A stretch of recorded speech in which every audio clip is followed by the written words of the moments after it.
안녕하세요. 유튜브 편파TV라는 채널에서 배상훈 프로파일러님과 정종건님의 시사 대담이 있는데요.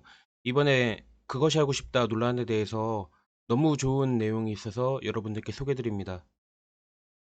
뭐 얼마 전에 또 에피소드가 있었더만요. 보니까 특정 방송에서는. 예, 예, 예. 특정 방송에서. 예. 근데 사실 뭐 그 시사 탐사 프로그램은 저도 예전에 예. 오래전에 출연했었죠. 근데 이제 그 출연을 제가 안 한 것다기보다는 서서히 멀어지게 된 이유도 그겁니다. 실제로 이제 짧은 시간 안에 특정한 어떤 생각을 가지고 그 아이템이 제작이 되거든요. 예. 그럼 그 제작이 되는데 예. 여러 이 전문가들의 의견들이 있을 수 있어요. 예. 근데 그 여러 전문가들 의견을 모두 다 실어버리면 그 방향으로 예. 사실 가기가 쉽지 않죠. 예. 요약하면 그것이 알고 싶다 같은 프로그램은 기획 단계에서 특정한 생각과 방향을 가지고 아이템이 제작이 되는데요. 그 결과로 가는 길에 여러 가지 모든 의견을 반영할 수는 없다는 말이에요.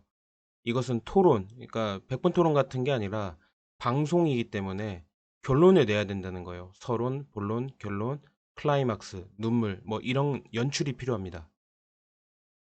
근데 그 방향으로 그렇게 가는 게 사실은 선행되고 먼저 그게 예. 전제되고. 전제되는데 그게 잘못됐다고 보는 것도 저는 좀 그래요. 왜냐하면은 그 시사 프로 방송의 제작 방식이 예. 벌써 30년이 넘은 방식입니다. 벌써 그랬나? 네, 꽤 오래됐습니다. 그러니까 그때는 사실은 그런 방식이 유효했어요. 왜냐하면 그때는 군사 독재 정권, 말하자면 권위주의 정권에서 제한적으로 수사에 대해서 특정을 재현하거나 아니면 뭔가 하기 어려운 환경 속에서 문제 제기 자체만으로도 의미가 있었던 때가 있었거든요. 예를 들면 고문치사 사건이라든가 아니면 누군가 이제 이 경찰이나 아니면 검찰이 이런 데에서 이 사건을 은폐하고 조작하고 이래 갖고 그거 가지고 이제 문제 제기하는 것만으로도 충분히 가능했던 시대가 있었어요. 근데 근데 그런 방식이 시대가 바뀌면서 또 이렇게 진화가 돼야 되고 진화돼야 되고 업그레이드가 돼야 되는데 그 방송은 그 진화가 좀 멈춰진 거죠. 예. 그러니까 그런 문제가 되니까 전문가들은 불러놓고 근데 그 전문가들이 이런 얘기 저런 얘기도 다 했을 텐데 자기가 생각한 시나리오대로 엮어서 내보내니까 이 전문가들도 황당하고 근데 이 전문가 분들도 그 방식에 익숙해져 있었단 말이에요. 그러니까 저도 익숙해져 있었죠. 왜냐하면 저도 3년 전까지만 해도 그 방송에 그런 방식으로 출연했는데 나중에 방송된 걸 보니까 나는 A, B, C를 다 얘기했는데 B만 나오니까 아니다. PD한테 작가한테 전화해서 나는 A, C도 다 얘기했는데 내가 마치 B만 얘기한 것처럼 해버리면은 내가 뭐가 되느냐라고 해갖고 작가나 PD하고도 언쟁이 있었던 적이 있었어요. 한 3년 전에. 그렇게 되면서 자연스럽게 그 방송하고는 멀어지게 된 거죠. 근데 그거를 꼭 그 방송이 조작을 했다, 뭘 했다라기보다는 그 사람들의 제작 방식이에요. 왜냐하면 보통의 제작 방식은 그런 데는 아이템을 그러니까 제작팀이 하나가 한 4팀 정도가 움직여요. 1팀, 2팀, 3팀, 4팀 정도로 움직여갖고 하나의 아이템 한 3주 정도 길면 3주 짧으면 2주, 3주 해요. 근데 3주 정도로 해갖고 이 답이 안 나올 경우는 어떻게 할 거냐. 그럼 방송이 빵꾸 나느냐? 그렇게 못한단 말이에요. 그러니까 어설프고 엉성하더라도 방송을 내보내야 되는 수준 정도로 하려고 하면 무리수가 있을 수밖에 없는 몇 가지들이 있어요. 그러니까 제가 그것이를 뭔가 답을 이렇게 제시하려는 것이 아니라 예. 옛날 방식의 시사 탐사 프로그램의 그 방식을 업그레이드 해야 되는 시대적 과제에 대해서 조금 예. 멈췄을 때 나타나는 부작용을 여러분들 보고 계시다는 거예요. 그리고 많은 전문가들이 그 이외에도 많이 났어요. 그러니까 저는 사실 별거 아니지만 저보다 훌륭하신 전문가들이 훨씬 많지 않습니까? 그러니까 그분들의 얘기들을 충분히 듣고 제작하려고 하면은 시간이 더 많아야 되고 시간이 더 길어야 돼요. 근데 제작 환경이 그렇게 안 되거든요. 그렇죠. 그러니까 그 상황이 벌어지게 되는 거라고 저는 이해를 해요. 그러니까 근데 그게 하필 또 국민적인 대단히 큰 관심이 있었던 사건에 그렇게 돼 버리니까 그러니까 말하자면 조심스럽게 이 녹취도 해고 이 자막도 조심스럽게 해야죠. 그 하나 갖고 지금 난리 나는 건데 근데 그러니까 그렇게 돼 버리니까 이 시청자들이 막 욕하는 것도 저는 충분히 이해해요. 그러니까 어떤 사건이 하나 터지게 되면 이게 뭐 경찰이나 검찰도 한 사건에 대한 수사가 일정하게 완결되는 거는 짧을 수도 있고 어떤 때는 길 수도 있고 그렇죠. 심지어는 미제일 수도 있는 거 아니에요. 그렇죠. 예. 그러니까 이게 있는데 이게 방송이란 주기에서는 어쨌든 뭐 일주일에 하나씩은 뭔가 내놔야 되니까. 되니까 아무리 좀 나름대로 준비 시간을 가지고 탐사도 하고 취재도 한다고 하더라도 그 간격이 있을 수밖에 없는 거고. 그렇죠. 요약하면 이게 그것이 알고 싶다 첫 방송일을 봤더니 1992년 3월 31일이더라고요.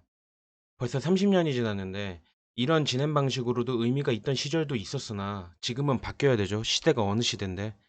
다양한 의견을 수렴하기 어려운 답이 정해진 전형적인 답정너 방식으로 제작을 하는 전형적인 방송국 애들의 제작 방식이라는 거예요. 나는 예. 이제 프로파일러에 대한 왜곡된 그리고 또한 왜곡된 또 혹은 너무 과장된 기대가 존재하는 아니, 거예요. 프로파일러가 뭐 만병통치약도 그러니까요. 아니고 뭐. 근데 그거를 그렇게 연상시키게 했던 분들이 있잖아요. 그러니까 그분들 잘못이라는 부분은 아니고, 그러니까 원래 우리나라에 들어온 프로파일러라고 하는 것이 좀 환상적으로 들어와 버렸어요. 근데 실제 프로파일러는 굉장히 치열하고 10개의 문제에서 답을 못 얻는 게 7, 8개는 됩니다. 한두 개도 답을 얻지 못하는 경우도 훨씬 많아요. 그거는 뭐 어떤 프로파일러라고 하더라도 똑같습니다. 배상호도 마찬가지예요. 예. 저도 10개 중에 하나 맞힐까 말까예요. 예. 그리고 서울청이나 아니면 다른 청에 지금 일하고 있는 이제 아주 날카로운 애들도 실제로 10건 들이밀면은 9건 이상은 답을 못 내요. 그러니까 근데 문제는 그 정도의 사람도 그런데 그런 실전도 안 해본 사람들도 있고 다양한 프로파일들이 있잖아요. 그리고 그런 사람들이 제작 환경, TV 제작 환경에 넣어졌을 때 답을 어떻게 내냐 이 말이에요. 즉 답을 못 내는 게 더 어떻게 보면 현실적인 거예요. 그러니까 그분들을 저는 욕하고 싶지 않은 것은 그분들을 또 말하자면 뭔가 이렇게 좀 해내고 싶지 않은 건 왜냐하면 현실이 그래요. 그러면은 이 현실을 인정하고 답을 모르면 모르는 상태에서 제작을 해야 되는데 이 시사 탐사 프로그램. 근데 그런 제작을 그 사람들이 어떻게 했냐 이 말이에요. 또 열을 내고 이렇게 말씀. 아니 그러니까 그 현실에 대한 걸 저는 말씀드리고 싶다는 거예요.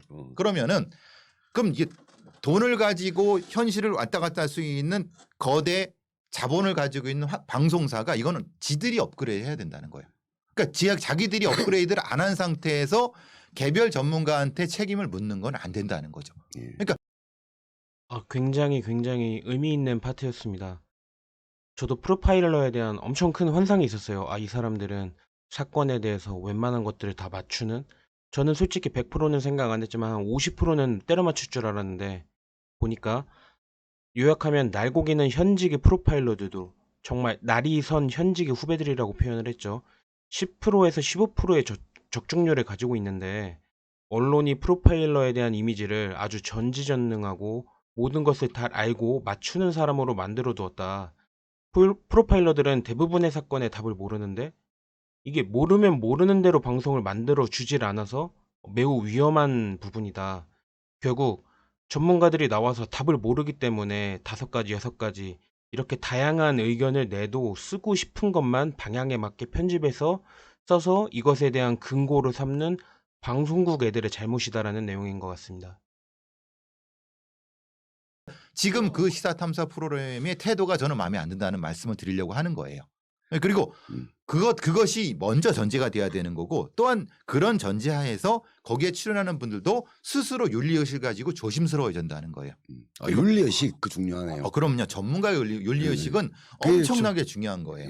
그런데 간혹 자기도 모르게 그냥 그 방송사의 흐름에 따라서 그냥 나몰랑 하고 가버리면은 진짜 그건 윤리의식이 없는 사람들인 거예요. 근데 그분들이 그렇다는 얘기가 아니라, 그러니까 저 같은 경우도 그런 부분이 있죠. 분명히 뭘 얘기해 달래요. 어떤 시사 탐사 프로그램에서 요렇게 얘기해 달래요. 아니다. 야, 그럼 내가 니들 원하는 대로 하면 내가 전문가냐?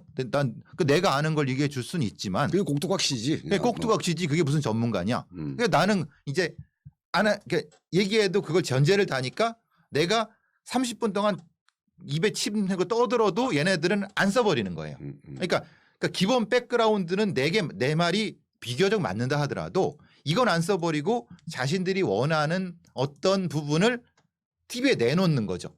그러면